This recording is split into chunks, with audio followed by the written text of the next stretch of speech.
नमस्कार। ब्रेक के बाद आपका फिर बहुत बहुत स्वागत है हमारे खास कार्यक्रम स्वराज एक्सप्रेस के 24 के चौधरी पे। ब्रेक में जाने के पहले हम बात कर रहे थे, बीजेपी के प्रवक्ता थे हमारे साथ प्रेम व्यास जी, वरिष्ठ पत्रकार विनोद तिवारी जी हैं और हमारे साथ हमारे संपादक सुशील शर्मा जी हैं। सबसे पहले हम चलते हैं जबलपुर, जहां से हमारे अरविंद द्विवेदी हमारे साथ हैं। अरविंद दुबे, मेरी आवाज आ रही? बिल्कुल सर, बिल्कुल आपकी आवाज आ रही है और जो इस समय जबरदस्त उहापोह की स्थिति है वो भी हम समझ पा रहे हैं। मध्य प्रदेश में भले ही उक्त सीटों पर बीजेपी आगे है, लेकिन बाकी पूरे देश के यदि हम बात करें तो जिस तरह का माहौल है आम जनता के बीच में, इसमें बहुत इंटरेस्टिंग ये चुनाव के परिणाम हो गए हैं। 14 और 19 में तो परिणाम एक तरफा देखते आए थे, लेकिन उम्मीद किसी को नहीं थी कि 2024 में इस तरह के परिणाम धीरे धीरे कर सरकते हुए कुछ ऐसी स्थिति बना देंगे कि जिस 400 पार का नारा लेकर बीजेपी मैदान में उतरी थी, उसे अपना बहुमत पाने के लिए भी कठिन संघर्ष करती हुई नजर आ रही है। देखिए, अपना बहुमत तो नहीं, अभी फिलहाल एनडीए को ही बहुमत मिल रहा है। बीजेपी अकेले अभी 241 सीटों पे है। 303 क्या 272 सीटें कम से कम बीजेपी को चाहिए। उसके बाद ही आप अपना एजेंडा पूरा कर सकते हैं। जो एकमात्र एजेंडा इनका बचा है समान नागरिक संहिता का, वो एजेंडा अगर बीजेपी 272 अकेले खुद क्यों नहीं आती है तो मुश्किल दिख रहा है। जबलपुर की क्या स्थिति है, कितने वोटों से अंतर चल रहा है? देखिए, जबलपुर में इस समय लगभग 7वां राउंड खत्म हो चुका है, 8वां राउंड चल रहा है। 1,65,000 मत से आगे चल रहे हैं बीजेपी के प्रत्याशी आशीष दुबे कांग्रेस के प्रत्याशी दिनेश यादव से। यहां पर भी एक तरफा माहौल हो गया है पूरी तरह से, क्योंकि 19 राउंड की टोटल यहां पर काउंटिंग होना है और यदि 8वें राउंड में ये पोजीशन है तो माना जा रहा है कि बहुत जल्द अगले 2 राउंड में और स्थिति एकदम पुख्ता हो जाएगी कि बीजेपी की जो जीत है वो और पूरी तरह से सुनिश्चित हो जाएगी। हालांकि इतनी बड़ी लीड लेकर तो वैसे भी जीत सुनिश्चित मानी जा रही है और ये अपेक्षित भी था, क्योंकि यहां पर एक बात सबसे अलग थी। यहां पर दूसरी सीटों पर आरएसएस ने उतना काम किया हो या ना किया हो, लेकिन यदि जबलपुर की सीट पर देखें तो आरएसएस ने बहुत संगठित तरीके से बीजेपी के प्रत्याशी को अंदरूनी रूप से गजब का सपोर्ट किया, क्योंकि इनका परिवार 3 पीढ़ियों से राष्ट्रीय स्वयंसेवक संघ से ही आता है। इनके पिताजी जो आशीष दुबे हैं वो बीजेपी के संस्थापक सदस्यों, जनसंघ के संस्थापक सदस्यों में से एक रहे हैं और लगातार इनके परिवार के सभी लोग आरएसएस के विभिन्न पदों पर रहे हैं। तो जबलपुर जिले में एकजुटता के साथ आरएसएस ने मजबूती प्रदान की। लेकिन यदि हम और दूसरी सीटों पर बात करें तो जो कमी इस समय यदि त्रिपाठी सर आप देख पा रहे होंगे तो एक आकलन यहाँ पर करना जरूर बनता है कि क्या आरएसएस ने कहीं कोई कमी छोड़ दी थी बीजेपी के प्रत्याशियों को समर्थन जुटाने में। फिलहाल जबलपुर में मजबूत स्थिति में बीजेपी के प्रत्याशी, क्योंकि संघ मजबूत था। आपके पास क्या जबलपुर के आसपास की, मंडला की, अन्य जगहों की भी खबर है क्या? मंडला में भी यही स्थिति थी। वहां पर भी संघ ने जबरदस्त तरीके से घेराबंदी की और वहां पर फग्गन सिंह कुलस्ते एक बार फिर जीत की तरफ आगे बढ़ते हुए नजर आ रहे हैं। उसकी बात करें छिंदवाड़ा की, नकुलनाथ बहुत पीछे रह गए हैं। यहाँ बालाघाट पे वहां पर भी बीजेपी के प्रत्याशी सबसे आगे चल रहे हैं। तो कुल मिलाकर जो 29 सीटें हैं, 29 सीटों में सिर्फ ये कहना चाहिए कि यहाँ पर बीजेपी लगातार बढ़त बनाए हुए है।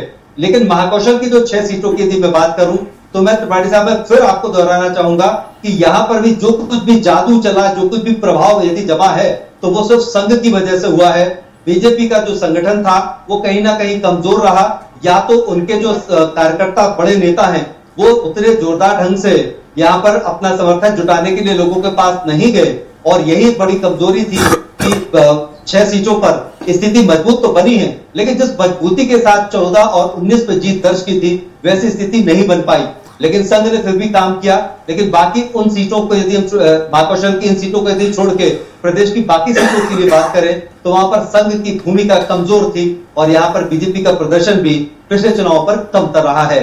जी चलिए, बहुत बहुत धन्यवाद अरविंद जी। आप नजर बनाए रखिए 6 सीटों पे और फिर हम आपके पास फिर से आएंगे। बहुत बहुत धन्यवाद। हम चलते हैं सीधे देहरादून, जहां हमारे साथ सुनील राज जी हैं। सुनील जी, मेरी आवाज आ रही है? आपकी आवाज। उत्तराखंड की 5 सीटों के क्या हाल है? अभी तो जो रुझान हम लोगों को मिल रहे हैं यहाँ, वहां 5 में बीजेपी आगे है, पर कितना डिफरेंस है? ज्यादा डिफरेंस है क्या कि कम डिफरेंस है? उत्तराखंड की 5 लोकसभा सीटों में 3 सीटें ऐसी हैं जहां पर बहुत ज्यादा अंतर नहीं है, लेकिन 2 सीटें ऐसी हैं अल्मोड़ा और नैनीताल जहां पर 1 लाख से ज्यादा का अंतर यहां पर देखा जा रहा है। 5 लोकसभा सीटों में शुरुआती रुझान से लेकर अब तक बीजेपी के सारे कैंडिडेट बढ़त बनाए हुए हैं। टक्कर केवल हरिद्वार में दिख रही है, ज्यादा अंतर हमें पौड़ी में भी नजर नहीं आ रहा है। हालांकि इस अंतर को कांग्रेस के कैंडिडेट कवर कर पाएंगे या नहीं, ये कुछ देर बाद स्थिति स्पष्ट हो जाएगी। लेकिन अभी तक जो उत्तराखंड का सिनेरियो देखने को मिल रहा है वो यही है कि यहाँ पर सभी 5 सीटें बीजेपी के प्रत्याशी जीतते हुए नजर आ रहे हैं। जैसे हम पूर्व में भी चर्चा कर रहे थे कि पौड़ी और हरिद्वार में हो सकता है फेरबदल हो और यहाँ पर इंडिया गठबंधन अपना कब्जा जमाए, लेकिन ऐसा होता हुआ नहीं दिख रहा है।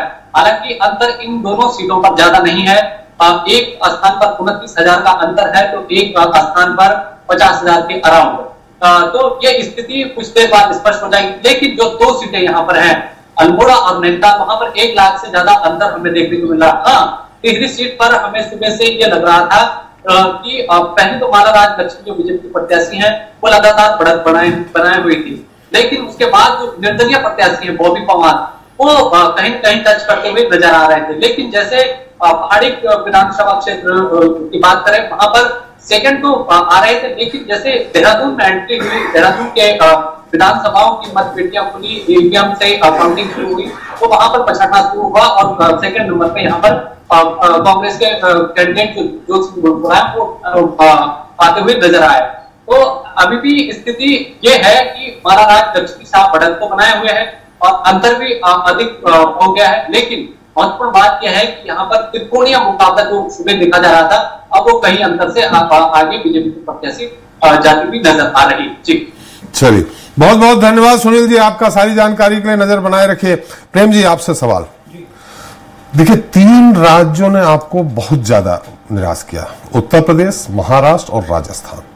इसका कारण जो है कि उत्तर प्रदेश में कहा जाए धर्म की राजनीति नहीं चल पाई, माने राम मंदिर का निर्माण हुआ, खुद अयोध्या यानी फैजाबाद में आप पीछे चल रहे, तो कहीं ना कहीं वो नहीं चला। महाराष्ट्र में जो तोड़फोड़ की राजनीति आपने की, ठाकरे गुट माने शिवसेना को तोड़ करके आपने एक शिवसेना शिंदे बनाया, यहां तक कि चुनाव चिन्ह भी उनको दे दिया, शरद पवार को तोड़ के अजित पवार को दिया, यानी वहां पे तोड़फोड़ की राजनीति को पसंद नहीं किया जनता ने। रहा सवाल राजस्थान का, तो आपने ही जो नैसर्गिक नेता हैं या जो आपके साथ बीजेपी के पुराने नेता हैं, उनको आपने विश्वास में नहीं लिया। सीधे सीधे हम बात कर रहे हैं वसुंधरा राजे या अन्य बड़े नेताओं के। आपने एक पहली बार के विधायक को जीते भजनलाल शर्मा जी को आपने सीधे मुख्यमंत्री बना दिया, उसको पसंद नहीं किया। क्या आप मानते हैं ये चीजें 3 कारण सही है? देखिए, अभी प्रारंभिक अवस्था में किसी भी कारण को डिनोटिफाई करना मुझे लगता है अभी बहुत जल्दबाजी होगी, चूंकि अभी कुछ राज्यों में आशानुकूलित परिणाम मिले हैं और कुछ राज्यों में आशानुकूलित परिणाम नहीं मिले। निश्चित रूप से 1 घंटे या 2 घंटे में इसका आकलन करना बहुत जल्दबाजी होगी।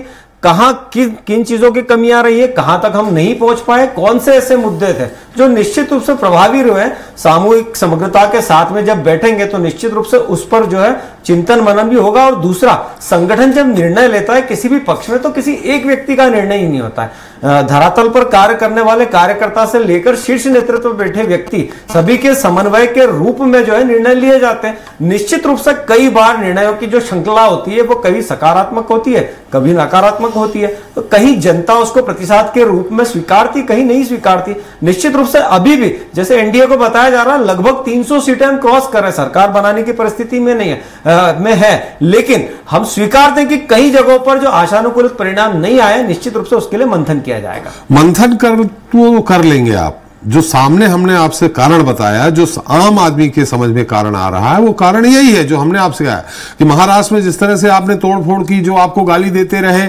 हमेशा, शिवसेना की बात छोड़ दीजिए, एनसीपी की बात करें, अजित पवार मुख्यमंत्री भी रहे, उनको आपने अपने साथ आत्मसात कर लिया। जो विपक्ष का आरोप है कि आप क्या वॉशिंग मशीन हो कि आपके यहां कोई भी किसी को भी डाल दो, जिसपे आरोप लगे रहे, जिसपे सीबीआई जांच कर रही थी, वो अजित पवार जी को आपने क्लीन चिट दे दी। मतलब मनमर्जी करते रहे, उनका सोचना ये है, इस कारण वहां की जनता ने आपको नकारा। नहीं, देखिए ऐसा नहीं है। दूसरा, कई सीटों पर आशा से कई अधिक वोट उन्हीं क्षेत्रों में भी मिले। निश्चित रूप से जैसे अजित पवार जी का नाम हो, किसी भी नेता का नाम हो, गृह मंत्री जी ने जो ट्वीट करके कहा था कि अगर किसी भी अपराधी पे आपको लगता है कि केस बंद हो गया तो निश्चित रूप से मुझे ट्वीट करके अवगत करें।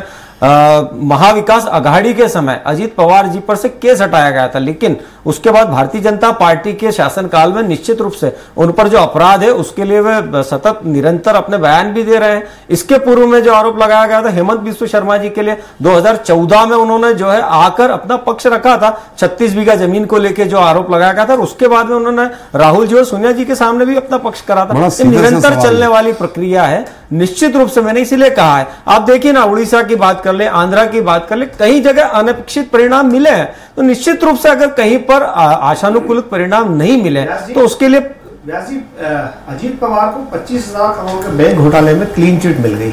ये शायद आपको पता होगा, आपने इस बात का उल्लेख नहीं किया। जो हम वही सवाल कर रहे हैं कि जनता जो है सब जानती है, आप उसको बिल्कुल मूर्ख मत समझिए। देखिए 2014 के पूर्व में यही लोग थे जिनको कांग्रेस भ्रष्टाचारी नहीं मानती थी। दूसरा 1990 से लेकर 2014 आप भी नहीं मान रहे, आप भी नहीं मान रहे तो लीजिए, सुनिए वही बात। देखिए मुझे दो लोगों को जवाब देना। देखिए एसपी त्रिपाठी साहब ने वही बात बोली कि आपकी पार्टी में शामिल होने के बाद उनके सारे पाप धुल जाते हैं। क्या वॉशिंग मशीन है क्या? मैंने फिर कहा कि अगर कहीं भी ऐसा लगता, हम तो 1990 से 2014 के बीच में कांग्रेस स्वीकार दी नहीं थी, हम लोग गए न्यायालय। अगर हमारे पास साक्ष्य तो हम न्यायालय गए। सिर्फ अगर आरोप लगा देने से कार्य होगा तो कांग्रेस के ऊपर जितने आरोप लगाए थे स्वयं राहुल जी और सोनिया गांधी जी में जमानत पे बाहर। अच्छा, क्या ये झूठा तथ्य है? ये बताओ 10 साल में कितने लोगों को सजा दिला पाया आप? उसके पूर्व में जो है आप बताइए, लालू जी कन्विक्ट कब हुए? 97 में सजा हुई उनको। कानून अपना कार्य करता है। विनोद जी एक सवाल हमारा इससे है प्रेम जी से कि कोई 3 नेता के ये बीजेपी से जुड़े हों, उनके नाम गिना दे जिनको ईडी सीबीआई ने फंसाया हो या पकड़ा हो। 3 नेता पूरे देश भर में आप नाम गिना दीजिए प्रेम जी, जो विपक्ष के ना हो, मतलब सत्ता पर। ईडी ने या सीबीआई ने जिनसे पूछताछ की है, जिनको गिरफ्तार किया है, जिनको घेरे में लिया है, जांच की है, उनमें से कोई भाजपा के कोई 3 नेताओं के नाम गिना दे। क्या भाजपा के पूरे हिंदुस्तान में सारे नेता दूध के धुले हैं? आप एक आरोप बता दीजिए जो साक्ष्य के साथ में भारतीय जनता पार्टी की किसी ये हमारा काम थोड़ी है, ये तो सीबीआई ईडी का काम है। या आपसे मैं पूछ रहा हूं कि अगर आरोप लगेगा, अगर आरोप की जांच होगी तब तो तय होगा कि वो अपराधी है कि नहीं है। अगर आरोप नहीं लगाए और कह दे नहीं, तुम्हें तो जो है भैया वो कोरोना का इंजेक्शन लेना पड़ेगा, तुम्हें तो कैंसर का इंजेक्शन लेना ही पड़ेगा। सीबीआई की जांच हुई है, जितने लोगों को पकड़ा है, जितने लोगों को ईडी ने पकड़ा है, सब विपक्ष के हैं, एक भी सत्ता पक्ष से नहीं जुड़ा। मोहन कात्रे जी के समय 25 जो है विपक्षी दलों पर आरोप लगाए जाते थे। उस समय रामनाथ गोयनका जी ने जब छाप दिया था तो उनकी प्रेस को जो है बंद करने का कार्य कर दिया गया था। वो दौर भी देखा है। उसके बाद 1990 से लेके आप बताइए ना, लालू जी कब कन्विक्ट हुए? सजा 97 में हुई। उसके बाद में करुणानिधि प्रेस का काम रामनाथ गोयनका, प्रेस का काम इसलिए कि रामनाथ गोयनका ने आपके जनसंघ से सीट खरीदी थी 5 लाख में विदिशा से, और फिर राज्यसभा सांसद बने थे। इस कारण प्रेस के ऊपर आप आरोप लगा रहे हैं। प्रेस बंद करने का कभी नहीं किया। तात्कालिक कारण दर्शाए गए थे सीबीआई की कार्रवाई के पश्चात, इसलिए मैंने बोला लिंक्स तो जुड़ती है ना, आज नहीं तो समक्ष सामने आता है। आप तो इतना बताएं, पूरे हिंदुस्तान में एक भी भाजपा का भ्रष्ट नेता नहीं है। आप बताइए किस पर आरोप है और उसको जो है तो काम भैया, हम थोड़ी आरोप लगाएंगे। तो जैसे मध्य प्रदेश में नरसिंह घोटाला हुआ, किसकी सरकार में हुआ? बता देता हूं उसको लेकर 2020 और 21 के मध्य में नरसिंह घोटाला सामने आया। सुन लीजिए, सुन तो लीजिए। नरसिंह घोटाला इसको अलग करिए, अभी यहाँ मध्य प्रदेश में बताइए। हम तो ये बोल रहे हैं कि ईडी नहीं, नरसिंह घोटाले का मामला जी। भाई इसमें जो सरकार जिसके नेतृत्व में चल रही है, उस सरकार में अगर कोई घोटाला हुआ है, व्यापक घोटाला अगर हुआ है, तो सरकार की नैतिक जिम्मेदारी बनती है। चलिए उसके अंदर में आते हैं। हम लखनऊ चलते हैं, प्रेम जी लखनऊ चलते हैं। वहां बहुत अच्छी खबर लेकर के निशांत चौरसिया हमारे साथ जुड़ रहे हैं। निशांत, मेरी आवाज आ रही? मेरी आवाज आ रही है आपको? जी सर। अब बताइए, अब स्थिति क्या है? जो हम लोगों के पास स्थिति है उसमें तो 296 पे एनडीए है, लेकिन अंतर कितना ज्यादा है? क्या अंतर ये पाट पाना मुश्किल है? जहां जहां समाजवादी पार्टी और बीजेपी के बीच में कांटे की टक्कर चल रही हो, जगह बताएंगे?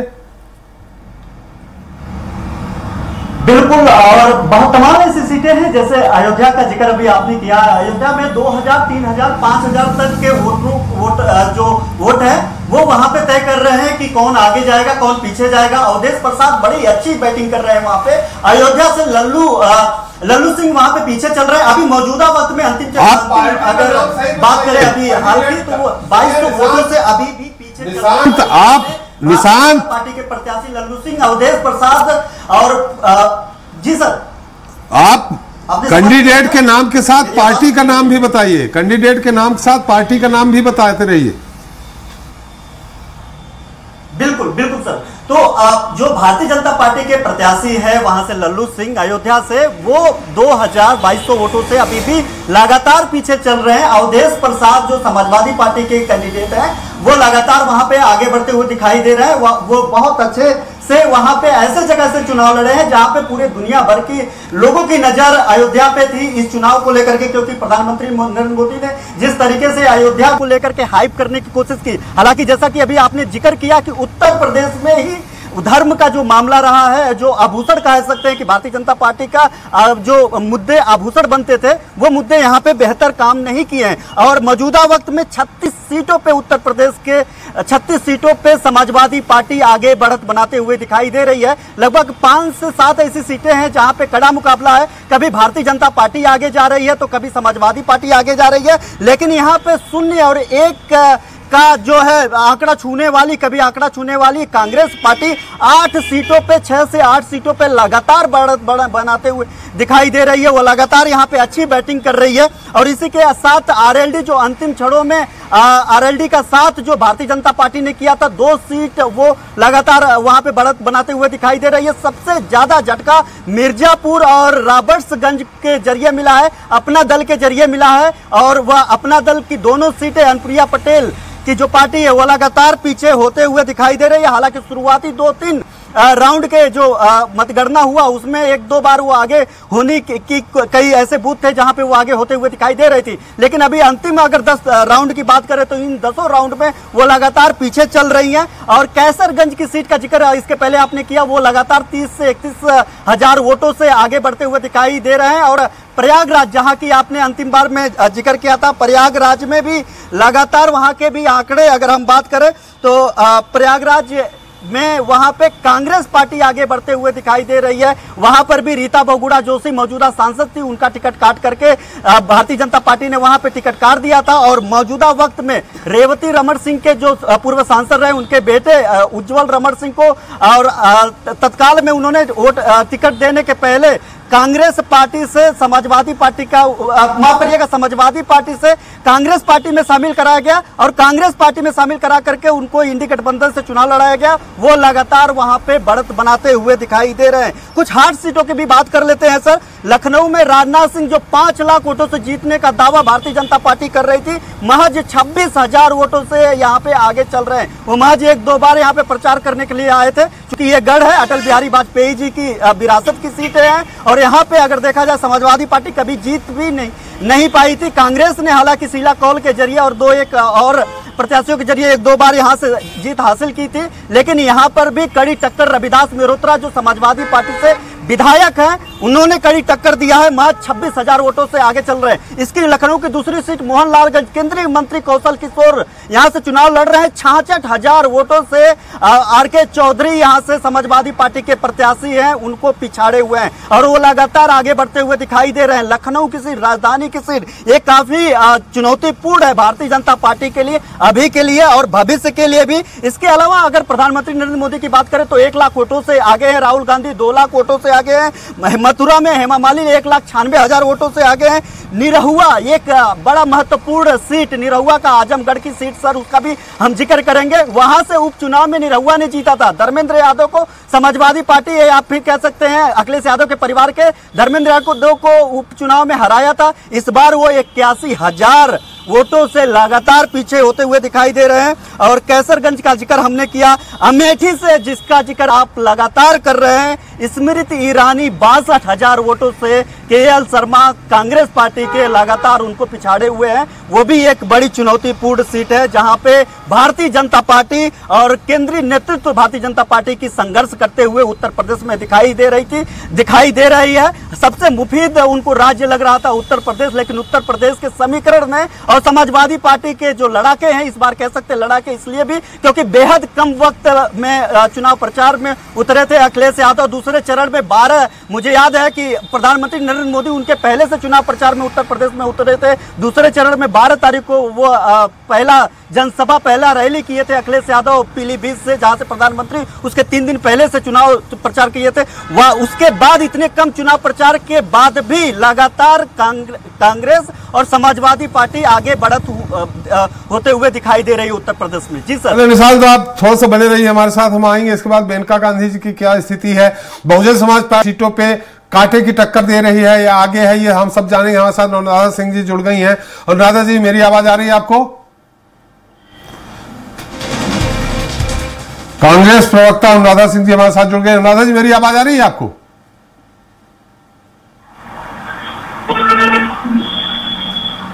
सुशील जी, आपकी उत्तर प्रदेश का जो अभी हमें पूरी जानकारी दी हमारे निशान चौरसिया जी ने, वो उसकी हम आपसे समीक्षा चाहते हैं कि आखिर ऐसा क्या हो रहा है, ऐसा क्यों उलट गया सारा मामला। राजनाथ सिंह मात्र 26,000 से आगे हैं, जहां जनसंघ के जमाने से वो जीतते आ रहे हैं। अटल बिहारी वाजपेयी जी ने उनको गढ़ बना दिया था लखनऊ को। देखिए, बहुत 2-3 चीजें जो है मुझे लगता है चुनाव में जो है प्रभावित कर रही हैं। पहला तो ये देखिए, राहुल गांधी और अखिलेश यादव का प्रयोग एक बार हो चुका था, वो प्रयोग पिछली बार फेल हुआ था, लेकिन इस बार जो है स्थितियां इसलिए बदल गई हैं कि एक तो मुझे लगता है जो संविधान वाला मुद्दा है जो इन लोगों ने उठाया, तो वो मुद्दा कहीं ना कहीं फ्लोटिंग वोटर्स पे असर कर गया है।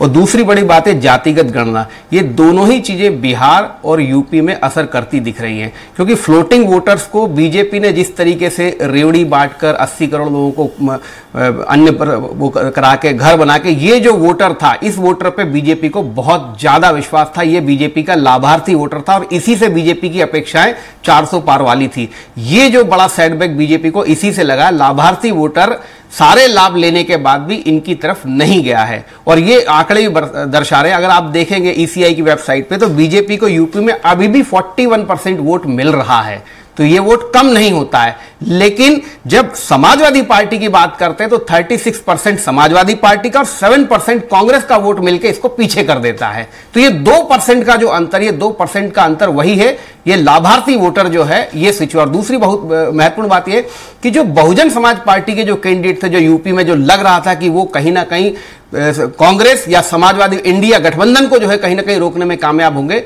वैसी स्थिति मुझे अभी तक ईसीआई की शीट में जो है नजर नहीं आती है। बहुजन समाज पार्टी के सभी कैंडिडेट बहुत अच्छा प्रदर्शन नहीं कर रहे हैं। तो समाजवादी पार्टी, बहुजन समाज पार्टी का जो खुद का वोट बैंक था, वो भी कहीं ना कहीं समाजवादी पार्टी इंडिया गठबंधन के साथ जाता हुआ दिख रहा है। और यही जो झटका है, ये सबसे ज्यादा यूपी में बीजेपी को लगा है। बीजेपी ने जो जाटलैंड में जो आरएलडी को भी थामने की कोशिश, आरएलडी का 2% वोट नजर आ रहा है, तो ये उतना असरकारक नहीं है जो यूपी में बीजेपी के रथ को आगे ले जा सके। इसलिए आप देखिए कि ये दोनों लड़के जो पिछली बार फेल हुए थे, इस बार सफल होते हुए नजर आ रहे हैं। एक जो समीकरण और जो चर्चाओं में था, एमवाई समीकरण भी इस बार पूरी तरीके से समाजवादी पार्टी इंडिया गठबंधन कांग्रेस के साथ दिखाई दे रहा है। और जो बीजेपी का जो क्रिएटेड एमवाई विधानसभा चुनाव में भी था, और बीजेपी इसमें एमवाई के साथ जैसा इसके पहले डी और जुड़ गया। हाँ, और नहीं, बीजेपी का जो एमवाई समीकरण था महिला और युवा, वो समीकरण यहां पर असर नहीं दे रहा है। बस बीजेपी के लिए खुशकिस्मती इस बात की हो सकती है कि उसका खुद का जो वोट बैंक था, जो अर्न किया हुआ था, जो उसका कोर वोटर था, वो अभी भी बीजेपी के साथ बना हुआ। अगर वो भी खिसक जाता तो स्थिति बहुत विकट हो सकती थी बीजेपी के लिए यूपी में। जी विनोद जी, आपका क्या मानना है? देखिए, ये जो डीएमवाई वाला जो फॉर्मूला है, उस फॉर्मूले के कारण उत्तर प्रदेश में बसपा बिल्कुल एकदम रसातल में चली गई। क्योंकि बसपा का जो थीम था वो दलितों के आधार पे था, और दलित हो, उत्तर प्रदेश की जो फेनोमेना है, जो उत्तर प्रदेश का जो सिनेरियो है, वो बड़ा अलग तरह का सिनेरियो है। वहाँ बिहार, उत्तर प्रदेश ऐसे प्रदेश है जहाँ आम आदमी बहुत ज़्यादा जागरूक है, और ख़ासतौर से पॉलिटिकली तो बहुत ज़्यादा। तो वो, उसको ये पता है कि उसका वोट खराब हो रहा है। अगर वो मायावती को वोट देगा तो निश्चित रूप से एक ऐसे पक्ष को फायदा होगा जो वो नहीं चाहता कि उसका फायदा हो। ऐसे में वो वोट कहाँ कन्वर्ट हुआ? वो वोट जो है समाजवादी पार्टी और कांग्रेस की तरफ चला गया, क्योंकि दलित वोट परंपरागत रूप से कांग्रेस का वोट था, समाजवादी वोट भी कांग्रेस का ही वोट था। तो वो जब वोटों का जो संकलन हुआ, वो संकलन, जैसे कि सुशील ने भी कहा कि 36% वोट और 7% वोट मिलके बीजेपी के 41% वोट से ऊपर 43% वोट चले गए। 2% वोट आरएलडी का था, 3-3.5% वोट बहुजन समाज पार्टी का। बहुजन समाज पार्टी का वोट पिछले लोकसभा में बहुत ज्यादा था, 11 सीटें करीब उनकी आई थी। लेकिन अब जो है वो वोट सरक के चला गया वापस समाजवादी पार्टी और कांग्रेस के पक्ष में। तो बीजेपी को वोट के स्तर पर हम देखें तो बहुत ज्यादा नुकसान नहीं हुआ। वोट ऑफ परसेंटेज की बात करें तो बीजेपी को बहुत ज्यादा नुकसान नहीं हुआ, लेकिन जो बिखरा हुआ वोट था वो इकट्ठा होने के कारण विपक्ष को उसमें बढ़त मिल गई है। ये बड़ा एक चेंज यूपी में आया है। बिल्कुल। हाँ सर, अनुराधा जी जुड़ गई हैं। अनुराधा जी, मेरी आवाज आ रही है आपको? जी सर, आपकी आवाज आ रही है। अनुराधा जी, हालांकि आप लोगों के लिए, मैंने कांग्रेस पार्टी के लिए जो परिणाम आ रहे हैं उत्साहित करने वाले तो हैं, पर सत्ता में नहीं आ पाएंगे। कांग्रेस 100 भी अभी ट्रिपल डिजिट में नहीं पहुंची है। उत्साहित है, अकेले बीजेपी की जितनी सीटें हैं उतना पूरा इंडिया गठबंधन की सीटें हैं। स्वराज एक्सप्रेस के सभी दर्शकों को, त्रिपाठी सर आपको और मेरे सभी सम्मानित को पैनलिस्ट को मेरा नमस्कार जी। देखिए सर, आपके मित्र बीजेपी से बैठे हैं, आपके मित्र बीजेपी से बैठे हैं प्रियम व्यास जी, आपका उत्तर देंगे। आप जो सवाल करेंगे उसका उत्तर देंगे। मैं सर ये कहना चाहूंगी, अभी देखिए कांग्रेस और इंडिया अलायंस बहुत अच्छा परफॉर्म कर रही है। अभी तो कई जगहों का और खुलना बाकी है, सो वी शुड वेट। और मैं बहुत होपफुल हूं कि कांग्रेस और इंडिया अलायंस पोजीशन में होंगे कि हम गवर्नमेंट फॉर्म करें। जी, गवर्नमेंट फॉर्म करेंगे जी। मुझे पूरी उम्मीद है कि जिस आप नतीजे देखिए, रुझान बता रहे हैं, अभी तो काफी काउंटिंग बाकी है सर। हाँ, नहीं तो इसमें तो उल्टा भी हो सकता है कि आप और नीचे भी आ जाएं। सर उम्मीद मुझे पूरी है, क्योंकि कारण आप देखें कि अभी जो हमारा जो ये इलेक्शन था जी, आप ये देखिए कि 10 साल में जो भारतीय जनता पार्टी ने जो देश की जनता से वादे किए, आज आप देखिए महंगाई पे बात कर लीजिए। जो कांग्रेस की यूपीए लेड गवर्नमेंट थी 2014 की, अगर हम बात करते हैं तो आप देखिए, जो मैं वो मुद्दा कह रही हूं वो जो हर भारतीय को इफेक्ट करता है। 50 से 60 रुपए के मध्य हमको पेट्रोल और डीजल मिला करता था, आज आप देखिए 100 रुपए पार है। ट्रांसपोर्टेशन कॉस्ट ऑब्वियसली जब बढ़ेगी तो महंगाई आप देखिए आज आसमान छू रही है। आप सरसों के तेल का दाम कंपेयर कर लीजिए उस टाइम से और आज कंपेयर कर लीजिए। दूसरा सबसे बड़ा मुद्दा आज आप देखिए, युवा आज बेरोजगार है और ये चरम स्थिति पर है, क्योंकि सीआईएमआई के ही जो डेटा बताते हैं कि अराउंड 42% यूथ जो है ग्रेजुएट्स वो नौकरी नहीं तलाश रहे हैं। अनुराधा जी बिल्कुल सही आंकड़े आप दे रही हैं, अनुराधा जी बिल्कुल सही आंकड़े आप दे रही हैं, लेकिन आप लोग मुद्दा नहीं बना पाते। जब $108 प्रति बैरल क्रूड ऑयल था तब आपके समय 65-66 रुपए पेट्रोल गया था, तो कितना बढ़िया हमारे प्रेम जी लोगों ने मुद्दा बनाया था। आज 88 या $89 पर बैरल क्रूड ऑयल है और 100 पार हो गया, तो आपसे मुद्दे बनाते नहीं बनता, विपक्ष का रोल ही आप नहीं कर पाते। त्रिपाठी सर, आप देखते हैं कांग्रेस हमेशा सड़क से लेके संसद तक बुलंद आवाज उठाती है। हम सदैव जनता की आवाज उठाते हैं, विकास आधारित राजनीति करते हैं। आप देखिए हमारे जननायक आदरणीय राहुल गांधी जी, देखिए वो जनमानस के बीच कन्याकुमारी से लेके कश्मीर तक की उन्होंने यात्रा करी, फिर भारत जोड़ो न्याय यात्रा, आपने तो सब कवर किया है। वो जनता के बीच में इंटरेक्ट करते हैं और हमेशा मुद्दे उठाते हैं। कांग्रेस का प्रत्येक कार्यकर्ता और आपका चैनल का तो मैं साधुवाद करूंगी कि भोपाल में ही आप देखिए कि जब भी कांग्रेस कुछ मुद्दा उठाती है, हमेशा कांग्रेस ने जनता से आधारित मुद्दे ही उठाए हैं। चाहे आप स्टूडेंट से रिलेटेड देखिए, महंगाई से रिलेटेड देखिए, महिलाओं से रिलेटेड देखिए, सब मुद्दे आपने कवर किए हैं। ये तो आप वही वाली बात हुई, चैनल तो उठाते हैं कि मुद्दा ही सुस्त गवाश सुस्त वाली स्थिति है, हम लोग तो उठाते हैं पर आप उठाते ही नहीं है।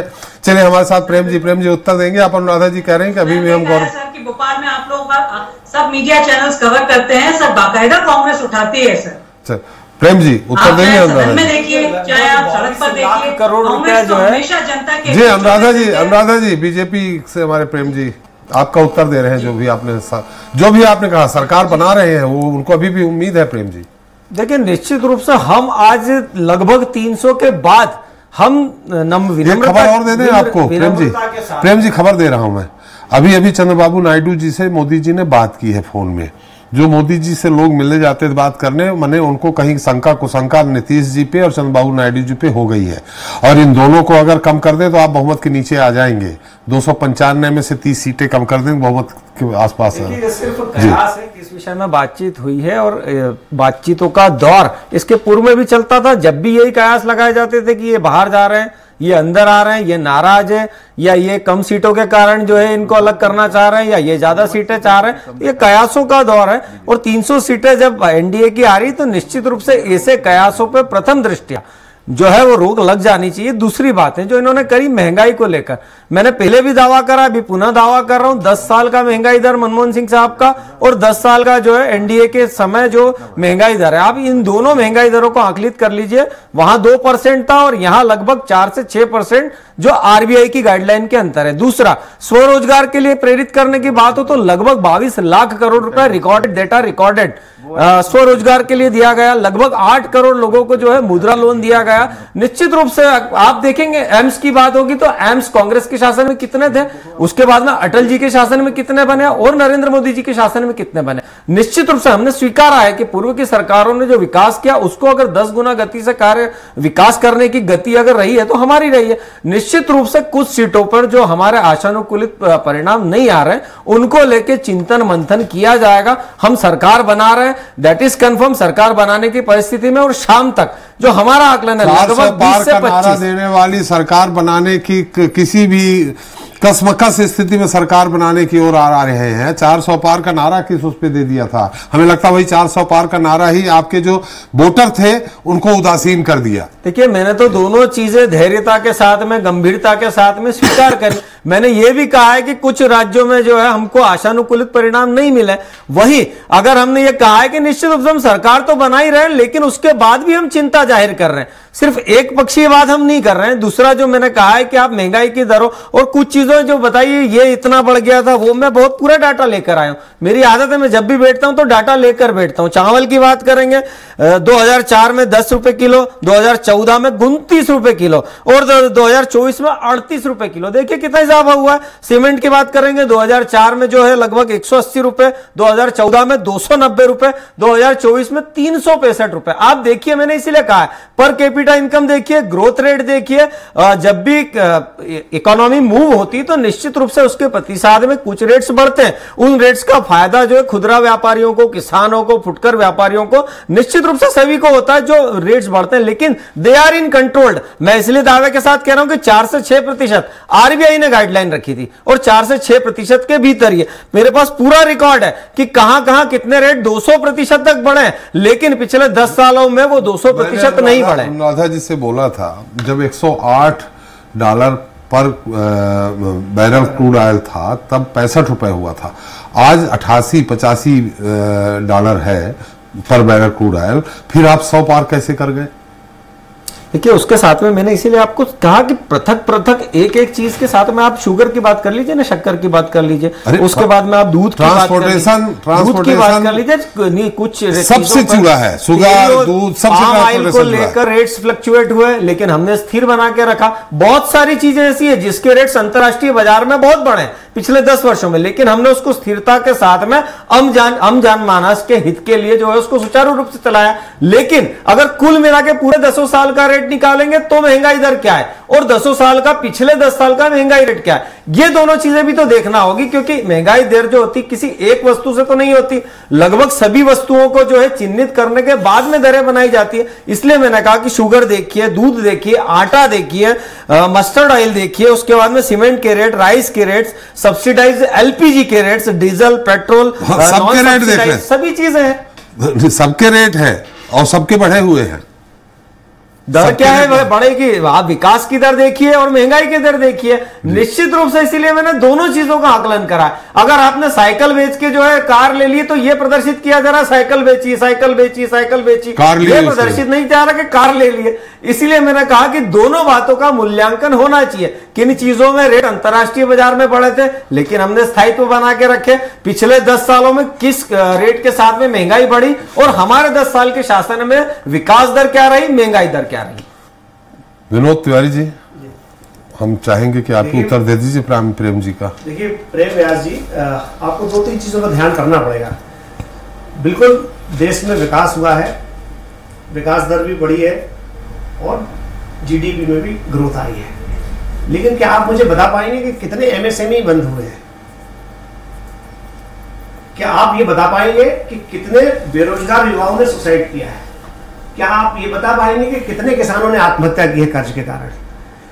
क्या आप ये बता पाएंगे कि बड़े लोगों की संपत्ति में कितना इजाफा हुआ और छोटे लोगों की संपत्ति में कितना इजाफा हुआ है? हम ओवरऑल पर कैपिटा इनकम की बात तो कर लेते हैं, लेकिन जब हम उसको डिफरेंशिएट करेंगे तो हमारा जो लोअर मिडिल क्लास है और मिडिल क्लास है उसकी कोई बहुत ज्यादा ग्रोथ नहीं हुई है। ग्रोथ किसकी हुई है? जिनके पास जिनकी देश में 5% उपस्थिति है और 95% जिनके पास संपत्ति है, उनकी ग्रोथ हुई है। अडानी की ग्रोथ हुई है, अंबानी की ग्रोथ हुई है, टाटा की हुई है, बिरला की हुई है, गोदरेज की हुई है, नस्ली वाडिया की हुई है।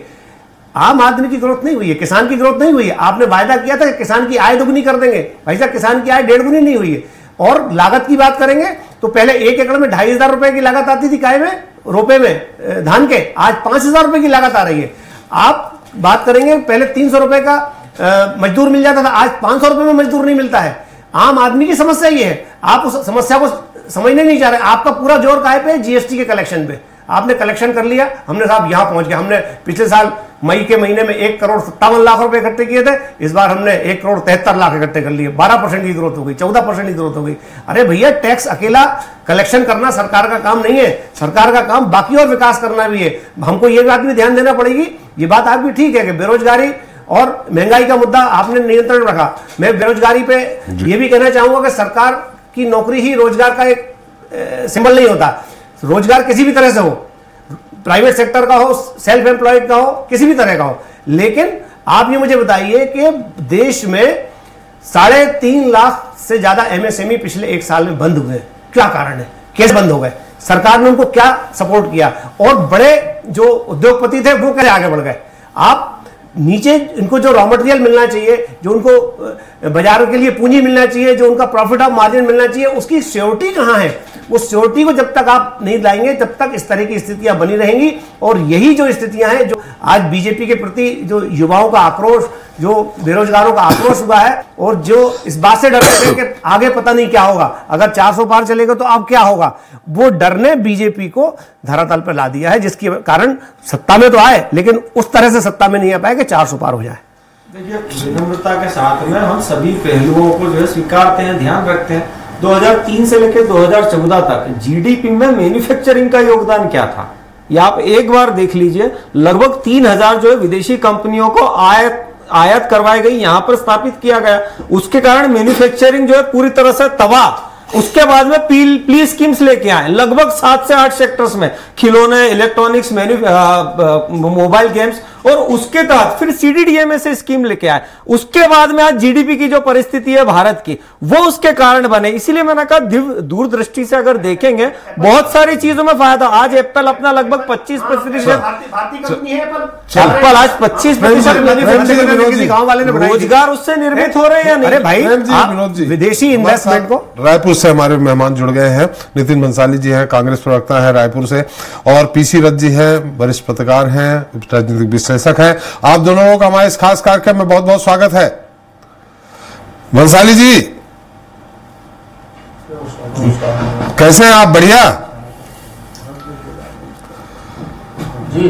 बंसाली जी ठीक है? फर्स्ट क्लास, आपकी दुआ है, जनता का आशीर्वाद। चलिए, आशीर्वाद तो मिला है, लेकिन पूरा आशीर्वाद नहीं मिल पाया है कि आप सरकार तक पहुंच जाएं।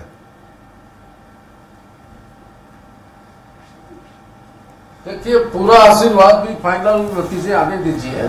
मुझे पूरी उम्मीद है, हमारी पार्टी को पूरी उम्मीद है कि अभी 1:47 हुए हैं, 4 बजे तक के वस्तु स्थिति क्लियर होगी। और कुछ जगह पे भी जानकारी मिली है कि उत्तर प्रदेश और उन जगहों पे चुनाव आयोग ने नतीजों की उसको जारी करने पे थोड़ी सी देरी कर दी है। लगातार कांग्रेस पार्टी के ट्वीट भी हो रहे हैं, आप देखिए।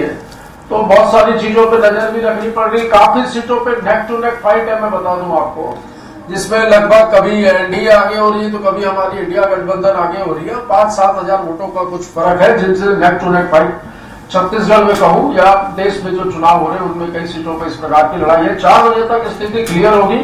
और जो हम लोगों ने कहा था सारे दलों से चर्चा करने के बाद जो एक आंकड़ा निकला था 295 सीटों का, जो सिद्धू मूसेवाला का गाना था जो राहुल गांधी जी ने कहा था कि उसको सुन लीजिए तो आपको समझ में आ जाएगा। तो 295 सीटें बिल्कुल निश्चित तौर पर आएंगी इंडिया गठबंधन। जी जी बंसाली जी, चेहरे मुरझाए हुए हैं, मैं कंटिन्यू डिबेट से होके आ रहा हूं। जी जी जी जी आवाज आ रही है आपकी, आप बोलिए।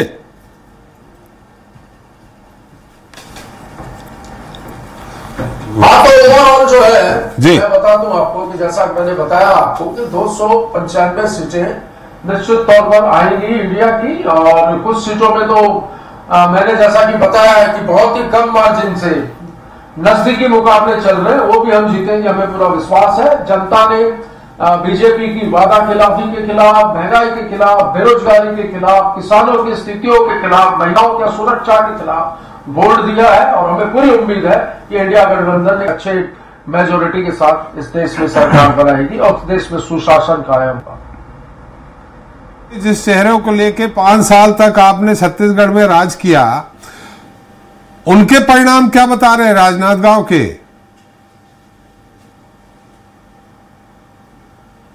बिल्कुल नेक टू नेक फाइट है भाई साहब, मैं बता दूं आपको, बहुत ज्यादा फर्क नहीं है आंकड़ों में।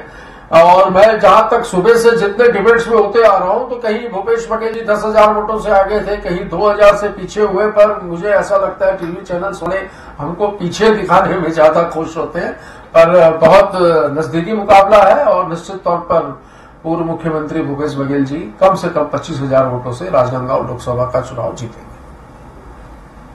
उनसे भूपेश बघेल जी की तो कोई दुश्मनी थोड़ी है, वो तो खैर जो सत्य है जो आ ही जाएगा सादा। हम 2 घंटे 3 घंटे यथार्थ नहीं दिखाएंगे, चलिए आपके आरोप सही भी मान लेते हैं, लेकिन 2 घंटे 3 घंटे बाद तो यथार्थ आ ही जाएगा सामने। हमारे साथ रथ साहब हैं। रथ साहब, मेरी आवाज आ रही है आपको? हाँ बिल्कुल यथार्थ आएगा जी जी हाँ जी हाँ। रथ साहब, जैसा कि एग्जिट पोल ने छत्तीसगढ़ के बारे में जो आकलन किया था 11 के 11 दिया था, तो हो सकता है एक ज्योत्सना महंत जी और भूपेश बघेल जी फाइट कर रहे हैं, लेकिन लगभग एग्जिट पोल जो बता रहा था उसी के परिणाम के नजदीक जा रहे हैं हम लोग।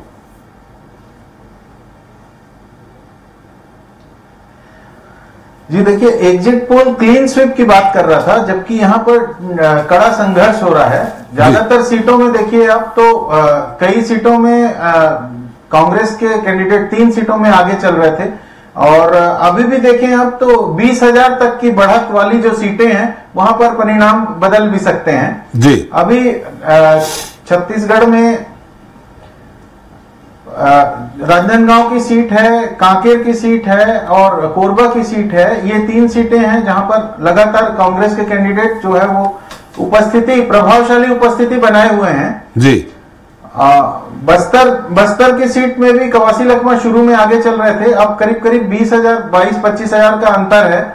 इसलिए 4 बजे तक के नतीजे जो रहेंगे वो क्लियर हो पाएंगे। जी जी बोलिए। बाकी जगहों पे आप देखें तो छत्तीसगढ़ के अलावा दूसरे राज्यों में स्थिति देखें तो कई जगहों पर जहां एग्जिट पोल ने क्लीन स्वीप की बात की थी या सीधे तो उत्तर प्रदेश उस मामले में, राजस्थान उस मामले में एग्जिट पोल से बिल्कुल विपरीत नतीजे वहां पर रुझान के नजर आ रहे हैं। तो ये मानना होगा कि कहीं ना कहीं यथार्थ से जो दूर है एग्जिट पोल, मैंने कहा था, वो स्थिति अभी तक के रुझानों में तो नजर आ रही है। अब वो एक्चुअल स्थिति क्या है, एग्जिट पोल में अपन 4-5 बजे के आसपास कंफर्म हो पाएंगे कि वो कितना सही उतरता है। लेकिन लगभग रथ साहब ये आ गया है उत्तर प्रदेश लगभग कि एग्जिट पोल एग्जिट नहीं हुआ है। पंजाब में वही, पंजाब नहीं, हरियाणा में, राजस्थान में और महाराष्ट्र में लगभग ये हो गया कि एग्जिट पोल सही नहीं उतरा जी। ये तो सही नहीं उतरा उसमें, और बल्कि YouTube पे कुछ जो छोटे मोटे चैनल्स वाले जो एग्जिट पोल बता रहे थे वो फिगर्स ज्यादा सत्य के नजदीक नजर आ रही है। इसलिए सारी चीज को समग्रता से देखें तो बहुत सारे फैक्टर थे। राजस्थान में मुझे लगता है अग्निवीर वाला मुद्दा, रोजगार वाला मुद्दा ज्यादा काम कर गया है, किसानों वाला मुद्दा राजस्थान में ज्यादा काम कर गया है। और पश्चिम उत्तर प्रदेश मुरादाबाद वगैरह में, और देखिए अमेठी में किस तरह से कांग्रेस भाजपा की कैंडिडेट 60-70 हजार वोट से पीछे चल रही हैं। रायबरेली में बहुत ज्यादा जीत का अंतर हो गया है राहुल गांधी का। तो ये सब नतीजे बता रहे हैं कि कहीं ना कहीं कांग्रेस की जो मेहनत हुई है लास्ट में उसने उसका रिजल्ट दिया है। और बीएसपी को देखें आप कि एक राजनीतिक दल है जो लगातार अपनी जमीन खोता चला जा रहा है। इस बार के चुनाव में बीएसपी के कैंडिडेट कहीं भी मुकाबले में नहीं है और बहुत ही कम वोटों के साथ वो अपनी उपस्थिति दर्ज करा पा रहे हैं, जबकि एक जमाने में उत्तर प्रदेश में बीएसपी एक बड़ी ताकत हुआ करती थी जी। तो ये फर्क नजर आ रहा है जी। बिहार के नतीजे जरूर एग्जिट पोल के आसपास लग रहे हैं मुझे अभी तक के। उड़े मध्य प्रदेश के भी लग रहे हैं, छत्तीसगढ़ के भी लग रहे हैं, कई जगह के लग रहे हैं। इसके हालांकि एग्जिट नहीं बैठ रहे हैं। मध्य प्रदेश में 29 के 29 सीटें लीड कर रहे हैं और छत्तीसगढ़ में बिल्कुल आप मान सकते हैं 1 से 3 सीटें दे रहे थे मध्य प्रदेश में कांग्रेस को, लेकिन यहां एक भी नहीं है। हाँ, 1 से 3 सीटों जी। 1 सीट का ही अभी तक की लीडिंग चल रहा है और 2 सीटों में 20,000 के अंतर से कम अंतर है जी। ये फर्क है। चलिए सुशील जी आपके पास आएंगे हमारे साथ। अमरजीत छाबड़ा जी रायपुर से ही भाजपा के। अमर जी मेरी आवाज आ रही है आपको जी? अमर जी अब की बार 400 पार, ये क्या हो गया? 300 पार भी नहीं है और बीजेपी तो सीधे सीधे कहा जाए 240 पे है, मतलब 63-64 सीटें घटी है बीजेपी। देश में 2 बार ऐसा अवसर आया जब 3 बार कोई सरकार रिपीट हुई है। आपने देखा होगा कि इससे पूर्व नेहरू जी की सरकार 3 बार रिपीट हुई थी और 3 बार उसका अवसर मिला था। और उसके बाद देश में नरेंद्र मोदी जी तीसरी बार सरकार बनाने जा रहे हैं। रहा सवाल आंकड़ों का, तो आंकड़े ऊपर नीचे होते रहते हैं। आप देखिएगा 2 घंटे का समय और है, 2 घंटे के बाद स्थिति और ज्यादा क्लियर होगी।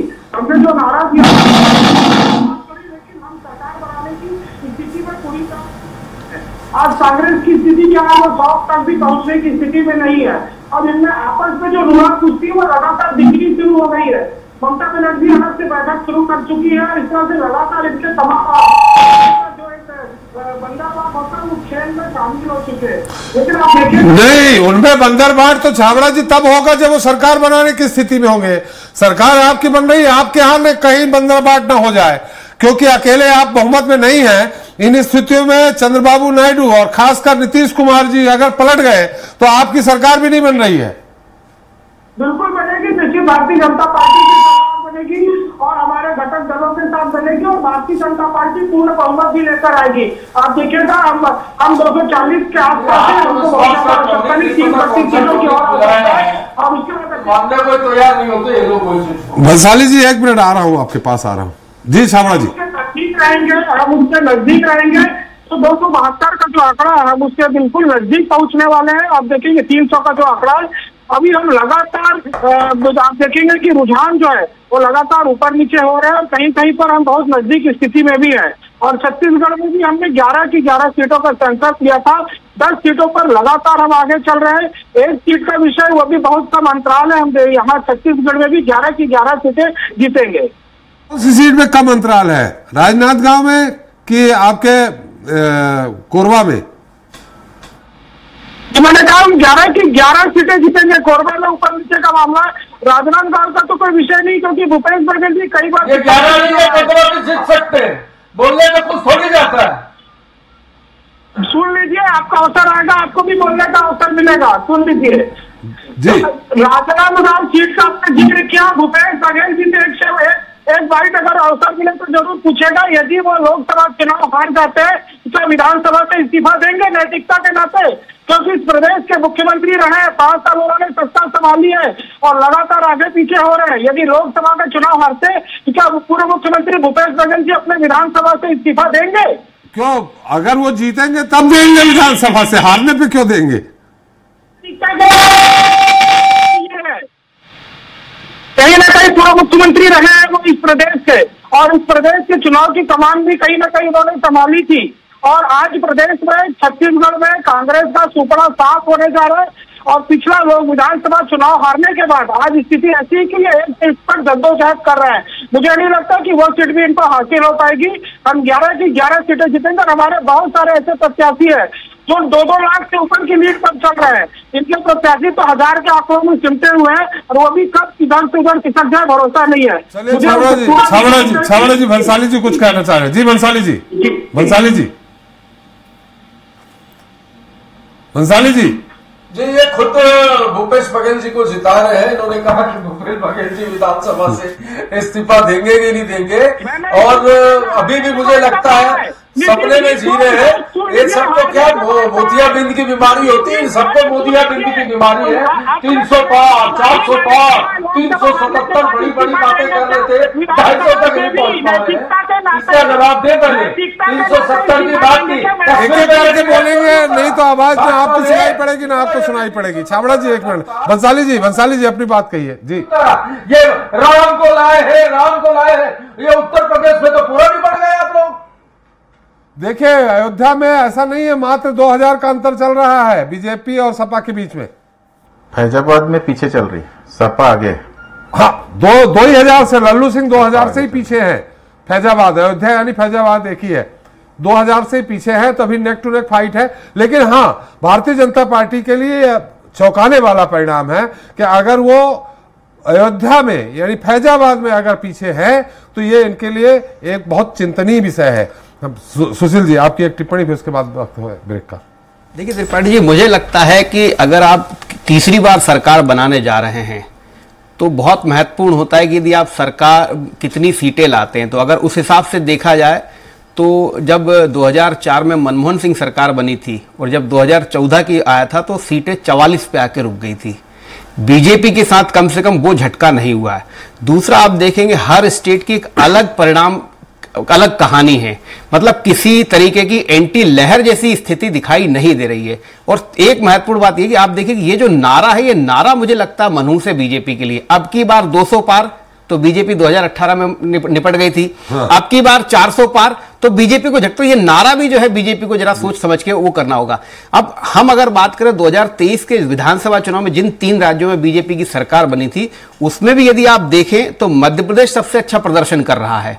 उसका वोट शेयर भी 60% बना हुआ है और सीटें भी 1+ हो रही है। राजस्थान में जरूर बीजेपी को बहुत बड़ा झटका लग रहा है, वोट शेयर जरूर 50% है, लेकिन 37% कांग्रेस वोट शेयर लेके भी जो है सीटें जो है 10-11 जो है जीतने की स्थिति में आ रही। तो ये जो बड़ा नुकसान बीजेपी को राजस्थान में हो रहा है, और यूपी बिहार का गणित अलग है। बाकी अगर आप देखें कर्नाटक में बीजेपी को बहुत बड़ा नुकसान हुआ, 25 सीटें जीती थी, वहां पर 16 पे आके रुक रही है और वहां पर सिर्फ 1% वोट का अंतर है। 44% बीजेपी, 45% कांग्रेस, लेकिन कांग्रेस वहां सरकार में और बीजेपी को पीछे धकेल रही है। तो कुल मिलाकर यह है कि बीजेपी की वैसी स्थिति नहीं है जैसी 2014 में मनमोहन सरकार की हुई थी या अटल बिहारी सरकार की हुई थी। अब तीसरी बार में भले चूंकि उनका 13 दिन 13 महीने और 5 साल और फिर चौथी बार में 4.5 साल और फिर हाँ, तो उसमें भी वैसी स्थिति इनकी नहीं होती हुई दिख रही है। ये एक बीजेपी के लिए अच्छा पॉइंट है। और ओवरऑल अगर आप पूरे देश की भी बात करेंगे तो बीजेपी का वोट बैंक 1% बढ़ के 38% पे। पर यह समीक्षा होगी कि ये 1% वोट कहां बढ़ा है, क्योंकि यूपी में आप बहुत बड़ी हार की तरफ जा रहे हैं। आपको जो है महाराष्ट्र में आपको बहुत भारी नुकसान हो रहा है, आपको कर्नाटक में नुकसान हो रहा है। आपको बंसाली जी बहुत जल्दी में लगता है।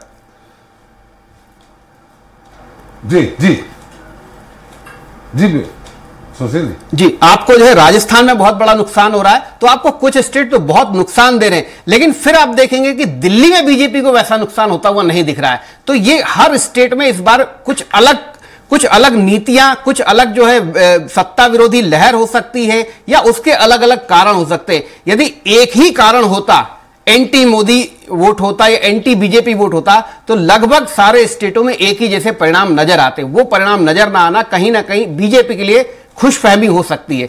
दूसरी बात जो है, अगर सरकार बनाने की सिर्फ देखिए 2 ऐसे दल हैं इसमें शामिल हैं जो बड़ी संख्या के साथ संसद में पहुंच रहे हैं।